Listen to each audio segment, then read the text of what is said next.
Times news और मैं हूं आपके साथ छवि। महज 72 घंटे के भीतर ही हथियारों के दम पर चेन लूट की वारदात को अंजाम देने वाले 3 बदमाशों को पुलिस के साझा प्रयासों की बदौलत गिरफ्तार कर लिया गया। इस पूरे मामले से जुड़ी एक घटना से फरियादी रिटायर्ड जज की पत्नी थी, जो द्वारकापुरी थाना क्षेत्र में स्थित अपने निवास से गुरुवार को फिजियोथेरेपी के अन्नपूर्णा रोड क्षेत्र के चाणक्यपुरी रोड से गुजर रही थी। इसी दौरान बदमाशों ने उनके गले से चेन झपट ली थी, जिसके बाद शिकायत द्वारकापुरी थाने पर की गई थी। इसी बीच शनिवार को इंदौर की भंवरकुआं पुलिस ने पालदा क्षेत्र से वाहन पेट्रोलिंग के दौरान एक बाइक पर सवार 3 बदमाशों को संदिग्ध हालत में घूमते पाया। पुलिस के द्वारा पीछा करने पर बदमाश भागने की कोशिश करने लगे थे, लेकिन सीएसपी और टीआई स्तर के अधिकारियों ने उन्हें गिरफ्त में ले लिया। पुलिस ने जब थाने लाकर बदमाशों से पूछताछ की तो उन्होंने कई चौंकाने वाले खुलासे किए। पुलिस ने बदमाशों के पास से 2 चेन बरामद की, वहीं उनके पास रखी पिस्टल और चाकू भी जब्त कर लिया। वहीं पूछताछ के दौरान बदमाशों ने अपना नाम राहुल करण और जीतू निवासी बाणगंगा बताया और माना कि उन्होंने 4 स्थानों पर चेन लूट की वारदात को अंजाम दिया था। इधर भंवरकुआं पुलिस की गिरफ्त में आए हुए राहुल करण और जीतू ने बताया कि उन्होंने अन्नपूर्णा, जूनी, इंदौर, संयुक्तागंज क्षेत्रों में चेन लूट की वारदात को अंजाम दिया था। वहीं रिटायर्ड जज लक्ष्मीकांत भार्गव ने पुलिस द्वारा निभाई गई ड्यूटी पर खुशी जताते हुए कहा कि पुलिस का मनोबल बढ़ाने के लिए उन्हें पुरस्कृत करना चाहिए और जिस तरह से पुलिस ने उनके केस में कार्रवाई की है वो तारीफ के योग्य है। इधर थाना प्रभारी गोपाल परमार ने बताया कि सीसीटीवी कैमरों से मिलने वाले साक्ष्य बेहद कारगर होते हैं। पुलिस प्रशासन और नगर निगम द्वारा अलग अलग चौराहों और सड़कों पर कैमरे लगवाती है, लेकिन आम जनता से अपील है कि वो अपने घरों के बाहर 2 सीसीटीवी कैमरे जरूर लगवाए ताकि अपराधियों तक पहुंच पाना आसान हो सके। फिलहाल तीनों बदमाशों से पुलिस पूछताछ जारी है और उम्मीद की जा रही है और भी कई खुलासे अभी होना बाकी हैं। हुई थी और उसको लेके एक बड़ी कार्रवाई इंदौर पुलिस ने की है और बड़ी संख्या में वारदातों का खुलासा हुआ। एक वारदात आपके परिवार में भी हुई थी जिसका भी खुलासा उसको लेके ये घटना अभी पिछले गुरुवार की है। मेरी पत्नी फिजियोथेरेपी के लिए गई थी आपके चाणक्यपुरी को, मैं बोला वहाँ से लौट के आ रही थी तो आपका 25 नंबर जो इसी कॉलोनी का क्वार्टर है उसके सामने से जैसे ही वो आ रही थी तो बाइक से 2 लड़के आते हैं और उनकी चेन खींच के ले जाते हैं। जो चेन खींच के लिए ये पीछे दौड़ी भी जो है, सामने वाले मकान पे एक व्यक्ति भी आ गया था, वो उस पर फुटेज में आया है, वो आई विटनेस भी है माने वो जो है, लेकिन वो सीधे सीधे भाग गए जो है। उसके बाद में जब घर पे आई, मैं उस समय घर में था, मैं पूजा कर रहा था। पूजा से जब फ्री हुआ तो फिर मेरे को बताया बच्चों ने जो है, मैसेज ने भी कि ऐसी ऐसी घटना हो गई है। घटना के बाद मैंने टीआई साहब से संपर्क किया। टीआई साहब ने अच्छा रिस्पॉन्स दिया और उसके बाद में उन्होंने जो है तुरंत कार्य बने यहाँ पर बने। वो आए, मैं मंदिर गया हुआ था, टीआई साहब तब तक यहाँ आ चुके थे और उसके बारे में सारी की सारी बातचीत उनको टीआई साहब को बताई। आसपास के जितने भी उनके फुटेज वगैरह भी लिए गए और वो लिए गए। घटना होने के बाद में उन लोगों को थोड़ा सा जो फिजिक था, उस फिजिक के आधार पर मैंने ब्रीफ किया था कि ऐसे ऐसे उसके फिजिक के थे और वो फिजिक से वहाँ पर ट्रेस हुए माने जो। और वो ट्रेस होने के बाद में जब एफआईआर की लिखाई गई, एफआईआर के बाद में मैंने सबसे बड़ी खुशी की बात मुझे जो है वो ये है कि पुलिस ने इतना प्रॉम्प्ट वर्क किया है माने इस मामले में।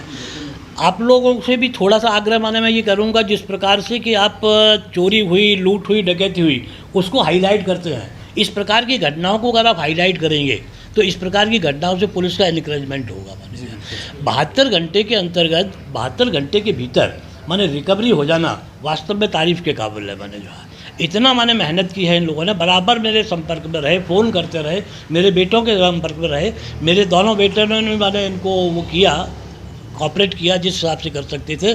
और जब रिकवरी हो गई तो रिकवरी के बाद में स्वयं टीआई साहब यहाँ आए मेरे पास में और उन्होंने मेरे को मैसेज दिया कि बोल साहब यहाँ, मैं ऊपर सोने चला गया था, यहाँ बच्चे बहू वगैरह थे नीचे, तो मैसेज आया कि साहब ये रिकवरी हो गई है और मैंने मिल गया है। तो मैंने ये सबसे बड़ी अच्छा। अब ऐसी इस समय क्या होता है कि आप इस चीज़ को अगर हाईलाइट करते हैं तो इन लोगों का इनकरेजमेंट होगा। दूसरा, इसी हाईलाइट के साथ में आप लोगों को ये मैं भी अपनी तरफ से इस चीज़ को कहना चाहूँगा कि ऐसी रिकवरी के बारे में, ऐसे मौके पे जो इन्वेस्टिगेशन 72 घंटे में रिकवरी हो गई है, ऐसे लोगों को अवार्ड देना बहुत ज़रूरी है। अवार्ड देंगे तो उनका और एनकरेजमेंट। में जब मैम के साथ वारदात हुआ था चेन स्नैचिंग, एक शख्स वहाँ से निकल के चले गया। कहीं ना कहीं आपको लगता है कि जागरूकता की भी कमी है, यदि वो उस वक्त एक्शन लेते जब मैम के साथ एक घटना हो रही थी, कोई वहाँ पे एक शख्स निकल गया लेकिन उन्होंने ध्यान नहीं दिया, तो कहीं नहीं आम जनता में भी जागरूकता की ज़रूरत है। देखिए, एक चीज़ है, आम जनता में जागरूकता की निश्चित वास्तव में ज़रूरत है, इसमें कोई शक की बात नहीं है। लेकिन आम जनता क्यों डरती है?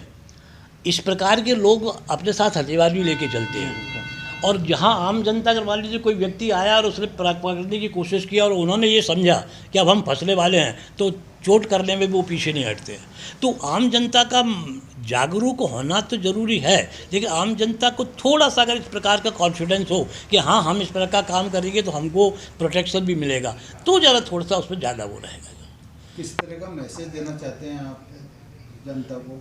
नहीं, जनता को मैं मैसेज ये देना चाहता हूँ कि अगर इस प्रकार की घटना वो सामने देख रहे हैं और अगर इस प्रकार की घटना उनके सामने हो रही है, तो और दिन का सवेरे का टाइम है, 20 कॉलोनी में है, ऐसे मौके पर नहीं लगता कि किस प्रकार की कोई उनको खतरा हो सकता है, तो उनको सामने प्रयास करना चाहिए। जिस शख्स ने अभी देखा है उसने बराबर उसके सामने चेन स्केच की और मैसेज मेरी उनके पीछे भागी है, ये पूरा उनके खुद के फुटेज में आया है। और वो पीछे अगर थोड़ा सा आता और चिल्ला भी देता तो आसपास के लोगों से आ सकते थे।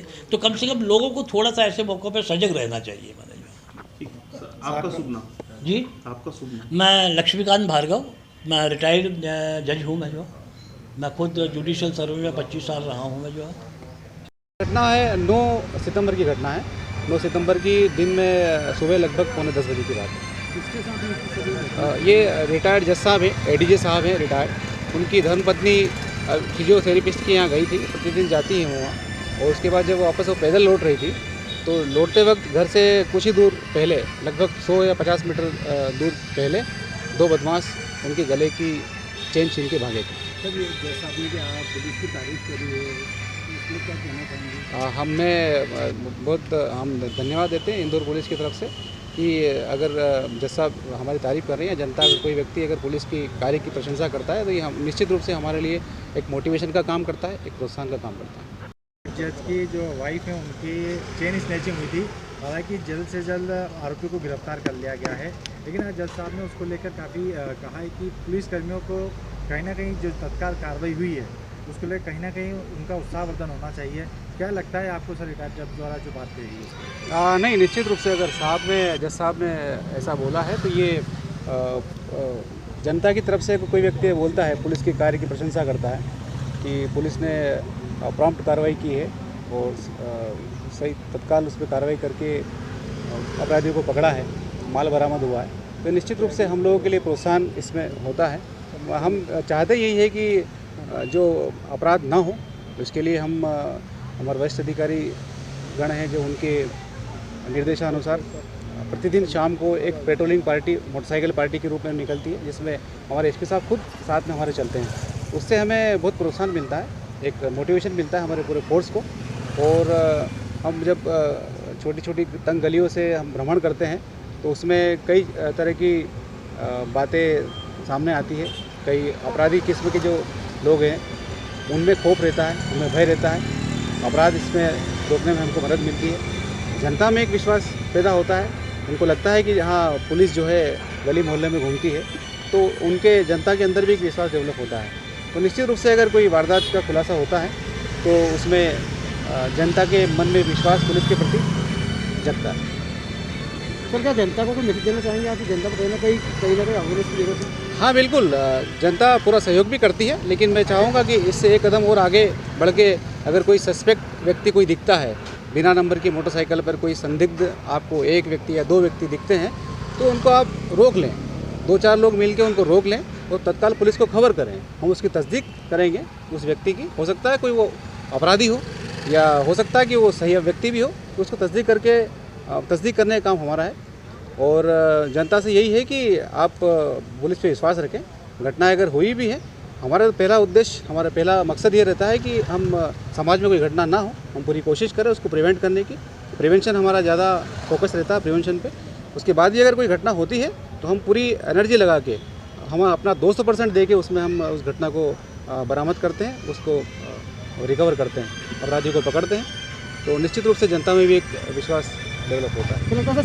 बहुत अहम योगदान है। सीसीटीवी फुटेज के लिए भी मैं जनता से एक अपील करना चाहूँगा कि अपनी हैसियत के अनुसार अगर कोई बड़ा कैमरा नहीं लगा पा रहे हैं तो कम से कम 2 कैमरे अपने घर के सामने ऐसे इस एंगल से लगा दें कि कोई वाहन जा रहा है तो उसके फ्रंट का, और जब वो गुजरता है तो उसके पीछे का हिस्सा, दोनों हिस्सा कवर हो सकता है उसमें हमें नंबर प्लेट पढ़ने से कुछ लीड मिले, अपराधियों को तक पहुंचने में हमें उसकी मदद मिले। तो सीसीटीवी कैमरा का बहुत महत्वपूर्ण रोल है। सीसीटीवी कैमरा हर व्यक्ति को अपने घर पे लगाने चाहिए, अपने प्रतिष्ठान पे लगाने चाहिए, और हम अभी नगर निगम से और प्रशासन से के माध्यम से भी हम जो प्रमुख चौराहे हैं, प्रमुख रोड हैं, उन पे भी सीसीटीवी लगाने के लिए एक मुहिम चल रही है, जिसमें हमारे एडिशनल एसपी साहब श्री प्रशांत चौबे साहब इसमें लीड कर रहे हैं, और उसमें बहुत जल्दी आपको शहर के प्रमुख चौराहे पर सीसीटीवी कैमरे